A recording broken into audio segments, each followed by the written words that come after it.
வச்சு உள்ளே இருக்கிறத எடுத்துக்கலாம். கிரேப்ஸ் எல்லாத்தையும் நம்ம எடுத்தாச்சு. உள்ளே இருக்க சீட்ஸு வேணால் எடுத்துருக்கோம். இப்போ இதை ஒரு பாக்ஸில் போட்டுக்கலாம். இதில் காஷ்மீரி சில்லி பவுடர் போடுறேன், ஒரு ஸ்பூன் போட்டுக்கலாம். அப்புறம் சாட் மசாலா ஒரு ஸ்பூன் போட்டுக்கலாம். பிளாக் சால்ட்டு, சாட் மசாலா போட்டேன். இப்போ பிளாக் சால்ட் போடுறேன்,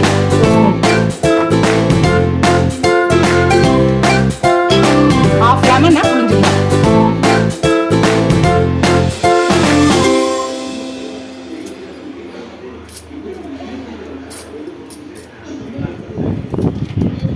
ஒரு ஸ்பூன் சுகர் போட்டுக்கலாம்.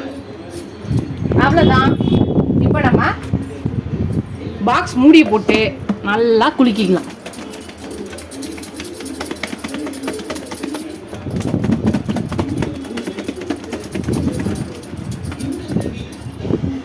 அவ்வளோதான். ஓப்பன் பண்ணி இப்போ நம்ம சாப்பிட வேண்டியதான்.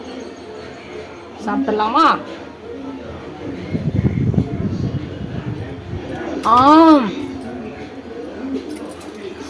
செம்ம அல்டிமேட்டாக இருக்குது. இனிப்பு, புளிப்பு, காரம் எல்லாமே மிக்ஸ் ஆன செமையான ஒரு சாட்டு, ஒரு ஈவினிங் ஸ்நாக்ஸு. சம்மர் ஹாலிடேக்கு இந்த மாதிரி சிம்பிளாக குயிக்காக செய்யக்கூடிய ஒரு ஈவினிங் ஸ்நாக்ஸு நீங்கள் பசங்களுக்கு செஞ்சு தரலாம்.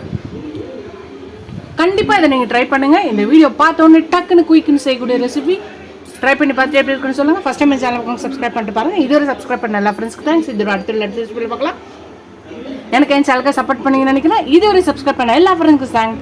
நீங்கள் எவ்வளோக்குள்ள சப்ஸ்கிரைப் பண்ணி லைக் பண்ணி கமெண்ட் பண்ணீங்களோ அவ்வளோக்குள்ள என்கரேஜிங்காக இருக்குது, சப்போர்ட்டிங்காக இருக்குது, புது புது ரெசிபிஸ் போட ஹெல்ப்ஃபுல்லாக இருக்குது. இதோட அடுத்த ரெசிபி டாடா பாபா ஃப்ரெண்ட்ஸ்.